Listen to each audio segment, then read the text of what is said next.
심쿵이라고 하는 말을 여러분 아세요? 심쿵. 요즘의 말들을 이렇게 다 줄여서들 많이들 표현하는데 심쿵이라고 하는 말은 심장이 쿵 하고 유동친다고 하는 그 말을 줄여서 심쿵하다고 많이 표현을 하죠. 그 사랑 얼마나 아름다운지 줄이면 심쿵한 사랑 이렇게 말할 수 있을 텐데, 여러분은 가슴 벅찬 정말 그 심쿵한 주님의 사랑, 심쿵한 약속을 여러분 받아본 적이 있습니까? 여러분은 평생을 두고 잊을 수 없는 심쿵한 선물을 누군가에게 여러분 받아보신 적이 있으십니까?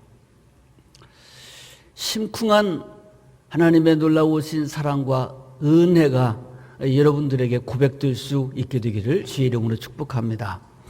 심쿵이라고 하는 말은 잠시 뒤로 미뤄두고 오늘은 제 신변 잡기를 좀 여러분에게 하나 말씀을 드리고자 합니다.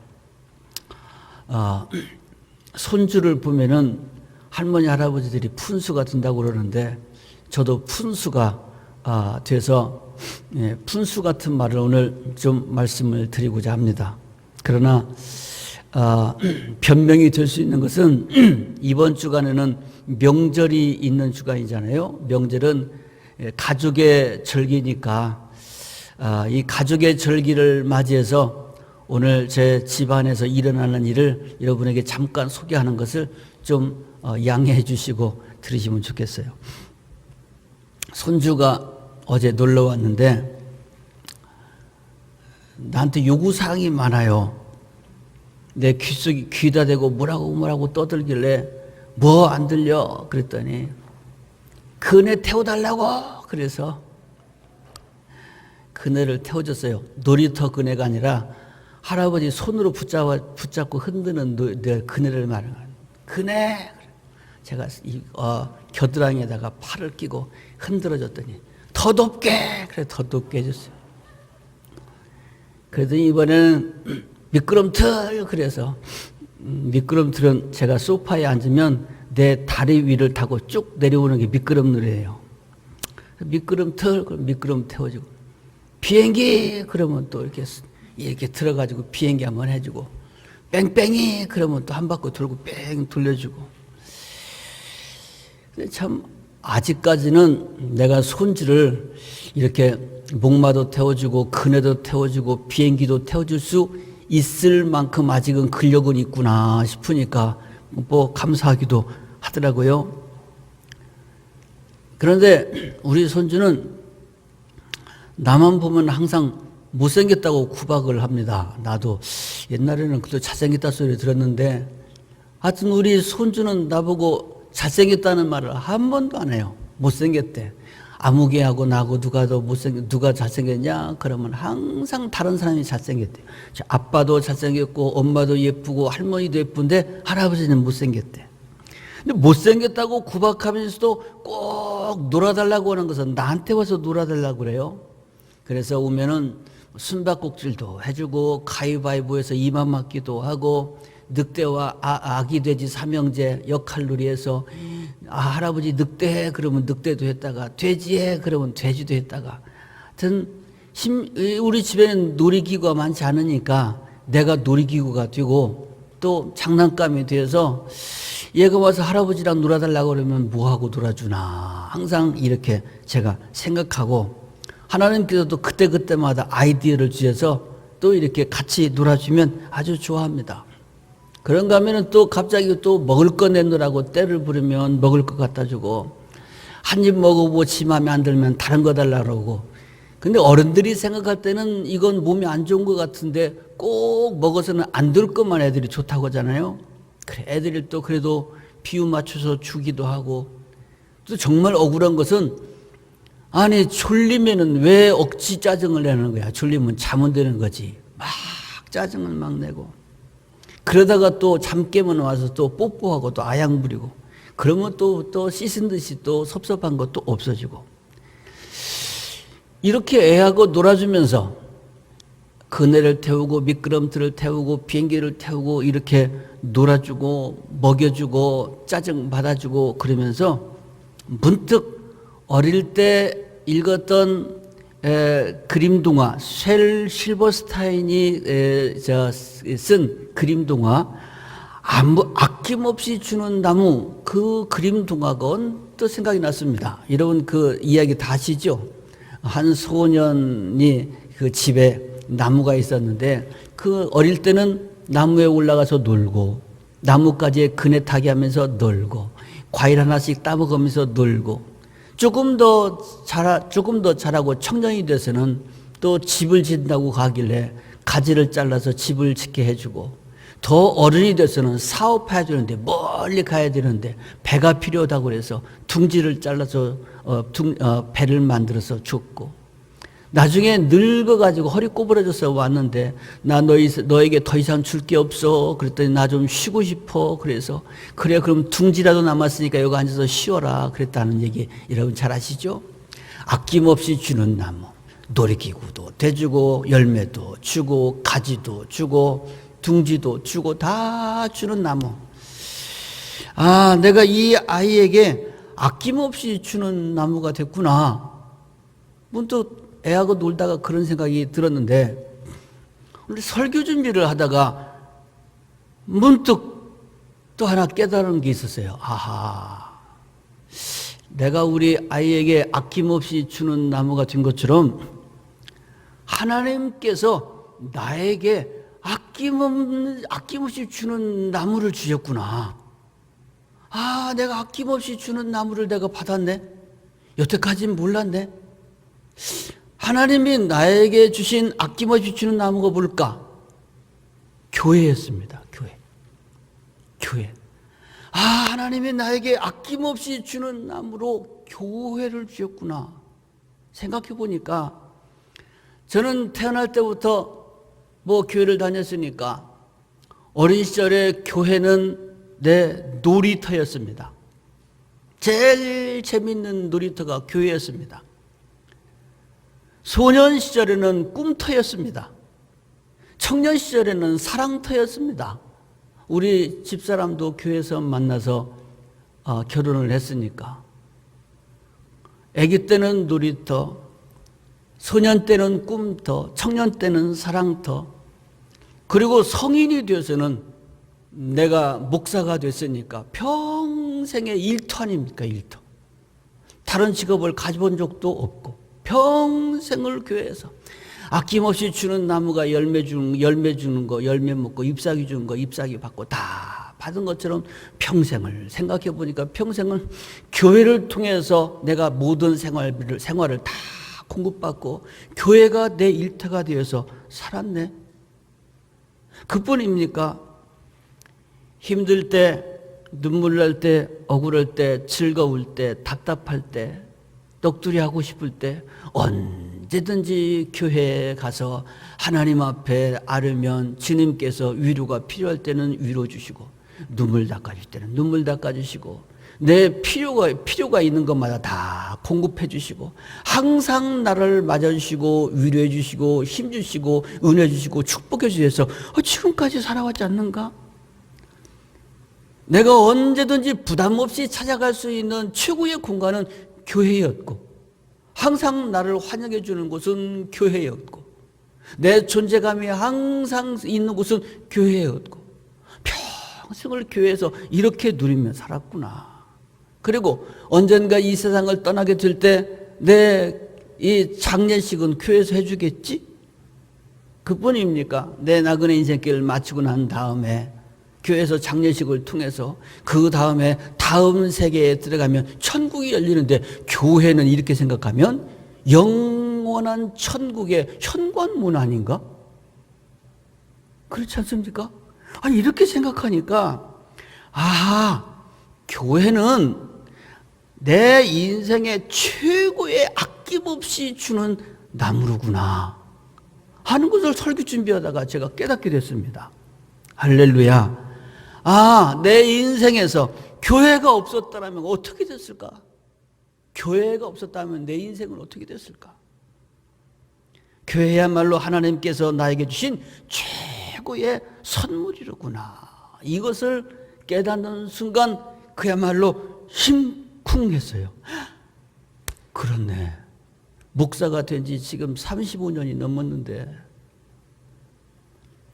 예수 믿은 지가 60년이 넘었고 65년이 되고 목사가 된 지가 35년 되고 교회에서 교회 생활한 지가 65년이 됐는데 지금까지 이걸 몰랐네. 아, 그런데 알고 보니까 아낌없이 주는 나무가 교회였네. 제가 이 말씀을 깨닫고 나서 심쿵하는 것을 느꼈습니다.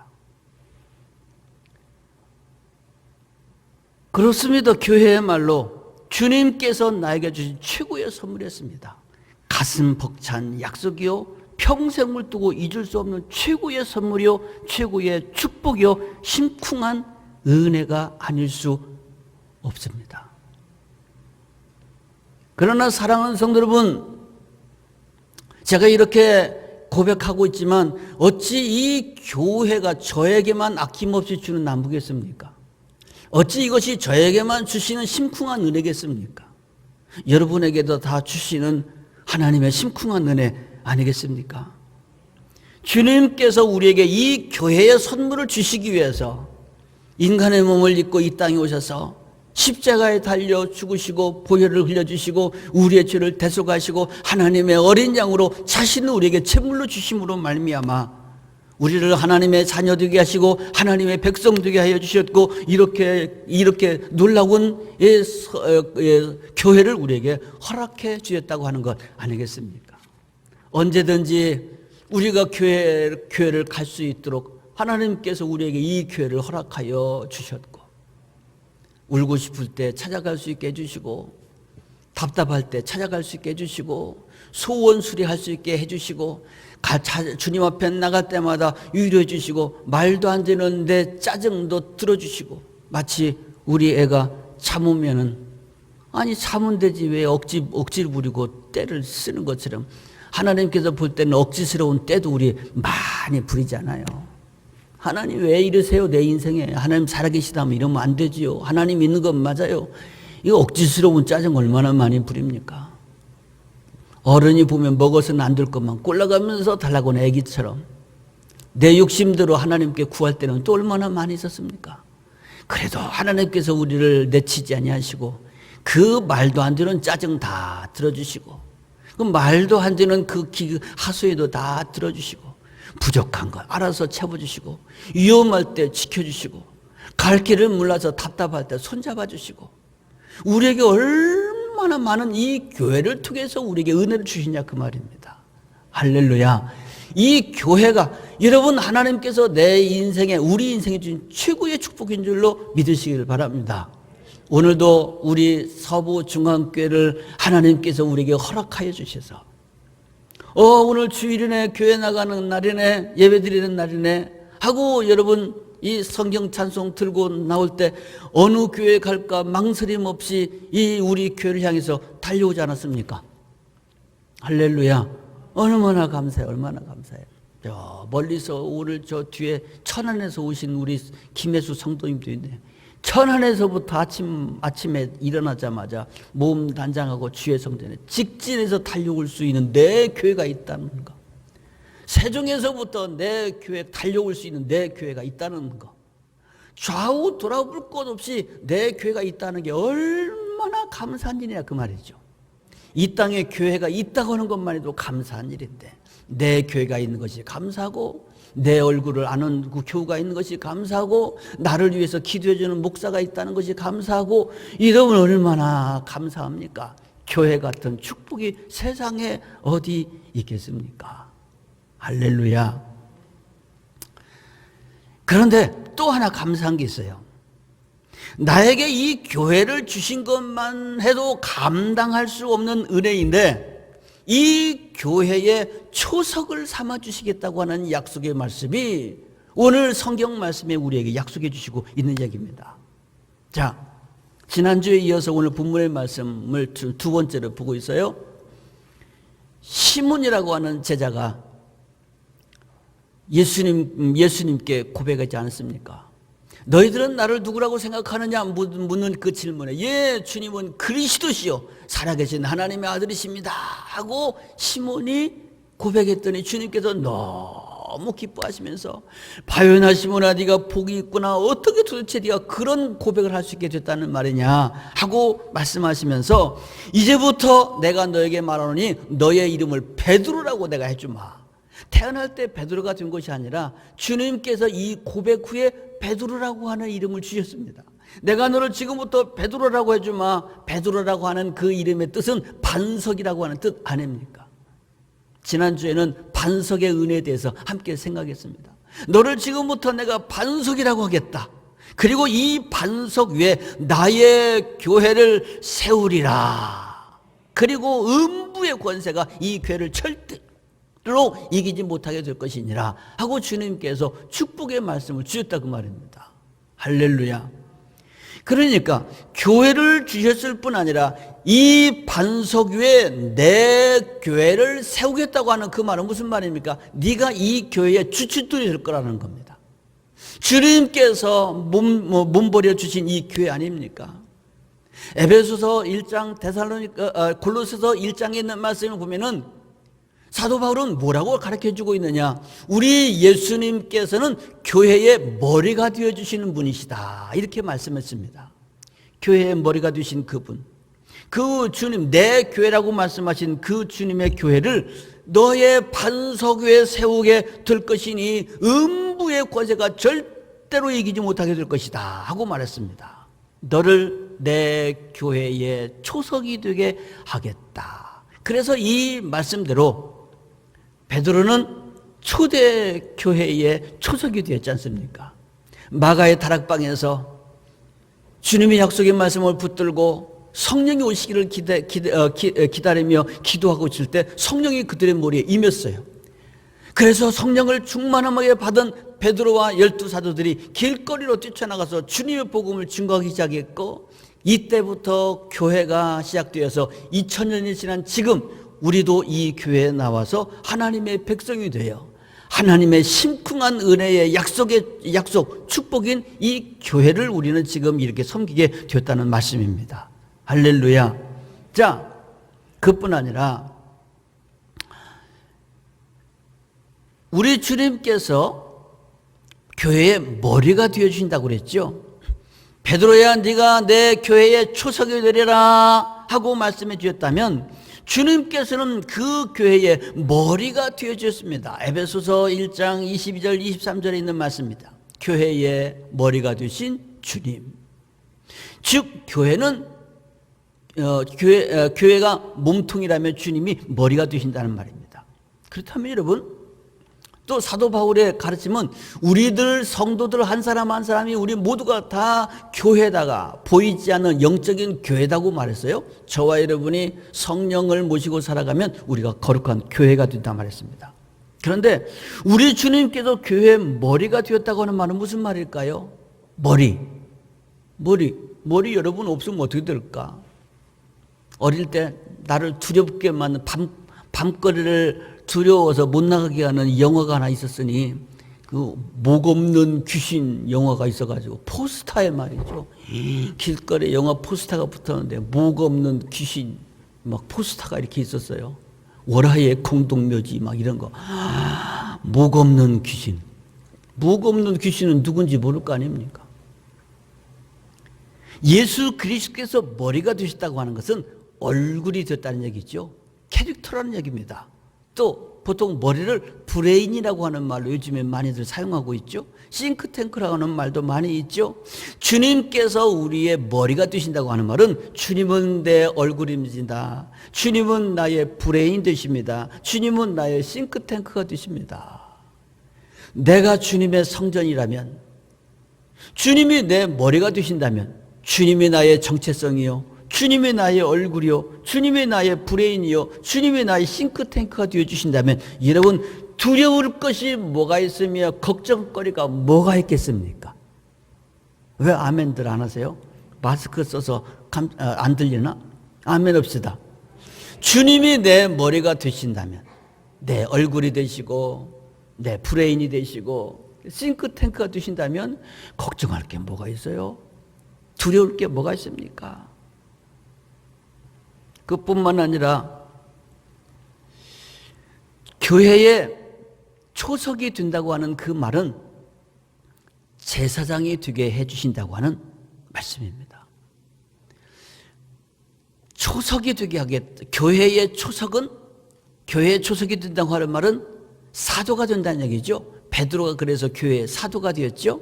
그런데 이 이야기가 구약 성경으로 넘어가게 되면은 바로 제사장이 된다고 하는 말과 같은 말이니, 베드로전서 2장 9절 말씀에, 베드로전서니까 베드로의 이야기겠죠. 베드로가 뭐라고 말하고 있냐면, 우리는 이제는 왕 같은 제사장이 되었다 하고 말하고 있습니다. 왕 같은 제사장이 되었다.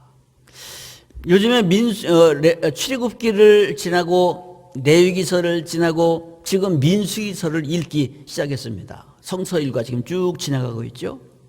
출애굽기의 가장 중요한 내용의 포인트가 뭐냐면, 시내산에서 하나님을 만나 이스라엘 백성들이 하나님과 언약을 맺고 하나님의 백성이 된 이후에 하나님께서 자기 백성이 된 성민된 이스라엘 백성들에게 주시는 명령이 있습니다. 규례가 있습니다. 너희는 내 백성이 되었으니 이렇게 살아라.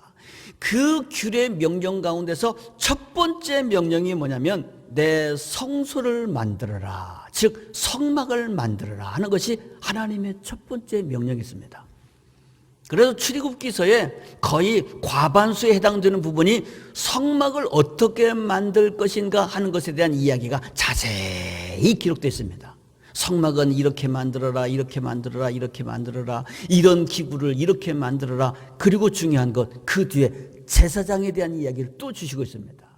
이런 사람이 제사장이 되라, 즉 아론과 그의 아들들이 제사장이 되고, 아론의 혈통인 레위 자손들이, 레위 지파 사람들을 내가 나의 것으로 삼았으니 레위인들은 다른 일을 하지 말고 나의 처소인 성막을 섬기는 일을 하도록 해라. 그래서 레위 지파 사람들은 다른 직업을 갖지 아니하고 대대로 하나님의 성막을 떠나지 않고 성막을 지키고 섬기는, 교회를 섬기는 일을 하게 된 사람들이 레위인들이었고, 그 중에서도 핵심이 되는 사람들이 바로 제사장들이었습니다.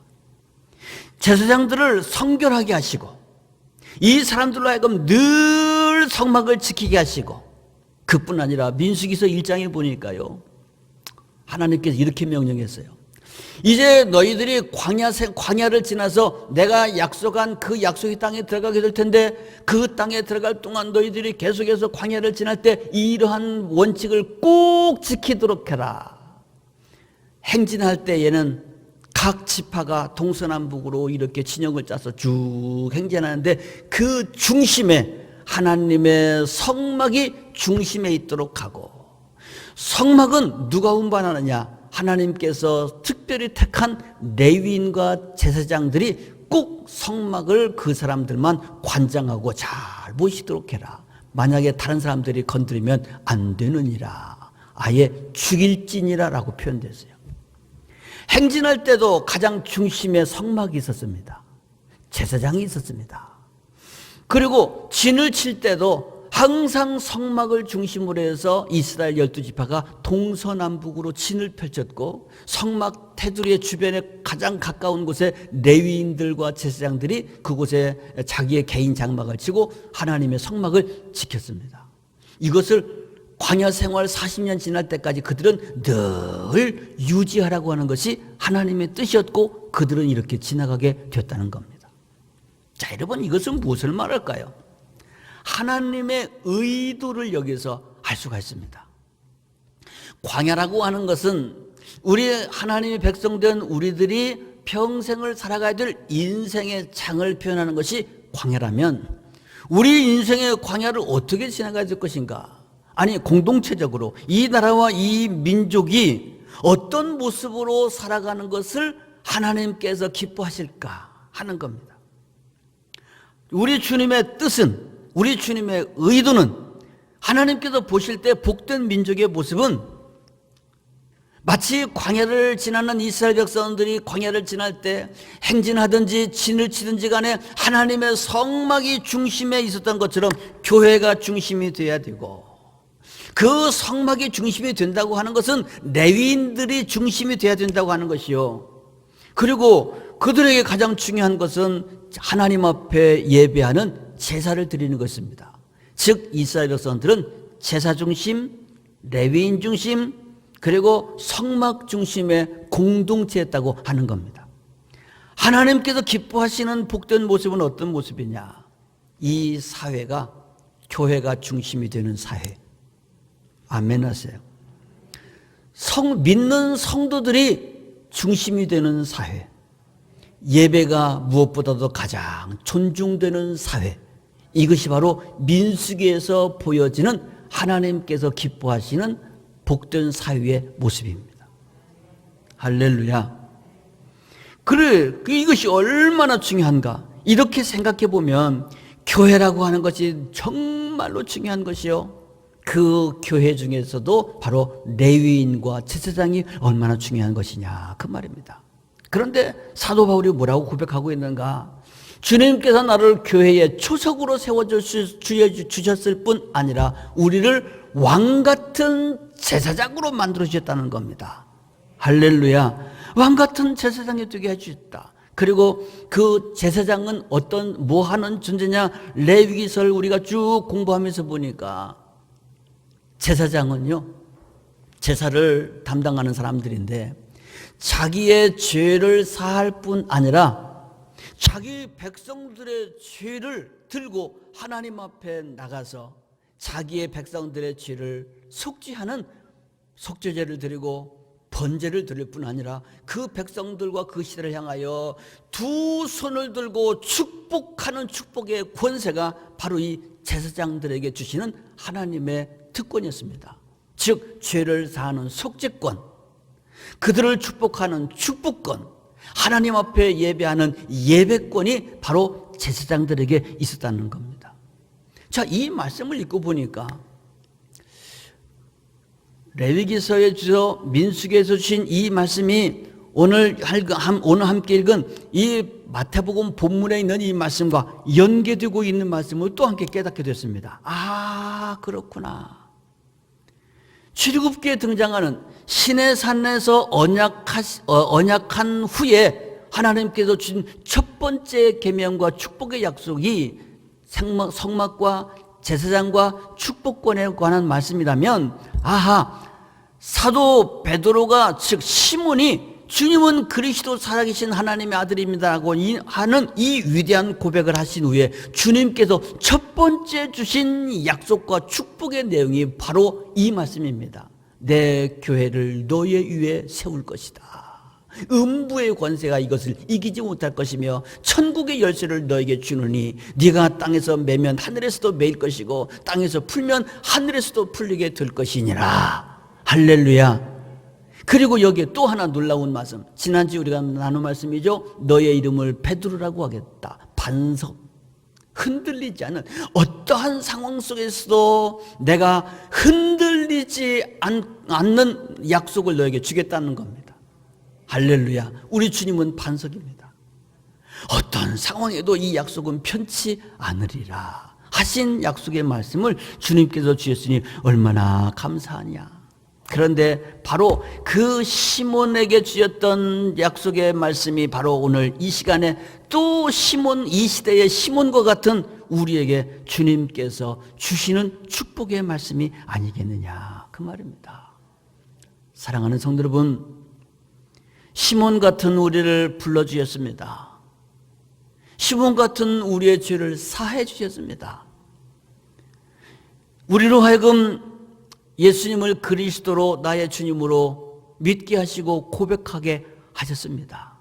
그리고 우리의 이름을 베드로의 이름으로 바꾸어 주셨습니다. 우리에게 교회를 아낌없이 주는 나무처럼 우리에게 교회를 허락해 주셨습니다. 그리고 이 교회의 제사장으로 저와 여러분을 세워 주셨습니다. 그러니 여러분이 얼마나 참 감격스러운 심쿵한 하나님의 은혜가 아닐 수 있겠냐 그 말이죠. 반석의 은혜, 결코 변하지 아니할 것이라고 하는 반석의 은혜까지 약속해 주셨으니 더욱더 크신 은혜가 되는 겁니다. 그래서 이 은혜를 입었던 베드로는 너무너무 주님의 은혜에 감사하여 그는 죽도록 충성하고 마지막 죽을 때에 십자가에 달려서 순교했다고 하죠. 그가 십자가에 달리게 됐을 때 이렇게 고백했다고 합니다. 내 주님께서 십자가에 달리셨는데 내가 주님의 모습과 똑같이 나 같은 죄인이 똑같이 주님과 달리셨더니 나를 거꾸로 매달아 다오. 그래서 베드로의 십자가는 거꾸로 든 십자가라고 하지 않습니까? 사도 바울은 나는 죄인 중에서도 괴수와 같은 자인데 나는 주님을 반대하고 박해했던 자인데 어찌 주님께서 나 같은 자를 충성되이 여기셔서 사도의 직분을 맡기셨단 말인가 하고 그는 고백하면서 죽도록 충성하며 그도 역시 순교의 자리에 나가게 된 줄로 압니다. 사랑하는 성도 여러분, 우리는 주님께로부터 이 엄청난 은혜를 받게 되었습니다. 내가 너를 지금부터 베드로라고 하마. 변치 않는 이 약속을 내가 너에게 주마. 그것은 내가 너를 교회의 초석으로 삼겠으며 너를 왕같은 제사장으로 삼겠노라 하는 주님의 말씀입니다. 사랑하는 성도 여러분, 우리는 마치 철이 없는 분별력이 없는 어린아이처럼 이 놀라운 은혜의 선물을 받았음에도 그 속에서 살아가고 있으면서도 알지 못하고 깨닫지 못하고 지금까지 살아왔습니다. 이제 이 은혜를 우리가 알게 되었으니 나에게 이 교회를 주신 것에 우리는 다시 한번 감사하면서 기쁨으로 심령의 성전을 이루고 여러분의 가정의 성전을 이루고 여러분 한 사람 한 사람이 왕같은 성결한 제사장이 되어서 제사장이 주는 그 사명과 축복과 권리를 다 누릴 수 있게 되기를 바랍니다. 아낌없이 우리에게 주는 나무, 하나님께서 세우신 이 나무 교회 안에 오늘도 함께 거하게 된 것을 감사하면서 죽을 때까지 우리는 이 은혜의 나무 안에 살다가 이 은혜의 나무의 문을 통해서 영원한 나라에 들어가게 될 줄로 믿습니다. 오늘도 주님의 놀라운 은총이 여러분과 함께 하시게 되기를 주님의 이름으로 축복합니다. 기도드리겠습니다. 주님 감사합니다. 오늘 말씀을 통하여서 시몬 같은 우리가 베드로의 은혜를 우리도 함께 입게 하여 주시니 참으로 감사합니다.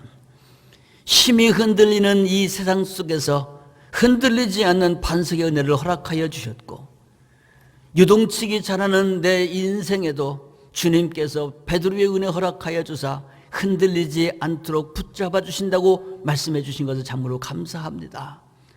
우리 주님께서 우리를 베드로의 은혜 두 번째 은혜를 함께 나누게 하여 주시며 우리에게 교회의 은혜, 교회의 축복을 허락하여 주신 것을 오늘 저희들이 깨달아 알고 나누게 해 주시니 참으로 감사합니다.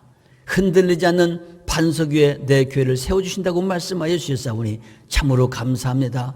우리의 내 인생의 성전이 우리들의 심령의 성전이 요동하지 않는 반석 같은 교회가 되게 하여 주옵시고 우리 사랑하는 모든 성도들의 가정과 일터가 흔들리지 않는 반석 같은 교회가 되게 하여 주시옵시고 우리 사랑하는 성도들 심령들 한 사람 한 사람이 모두가 다 주님의 약속받은 반석 같은 제사장, 왕 같은 제사장의 사명 잘 감당할 수 있게 하옵소서. 오늘도 우리에게 감당할 수 없는 놀라운 은혜를 주신 주님께 감사하고 예수 그리스도의 이름으로 기도합니다. 아멘.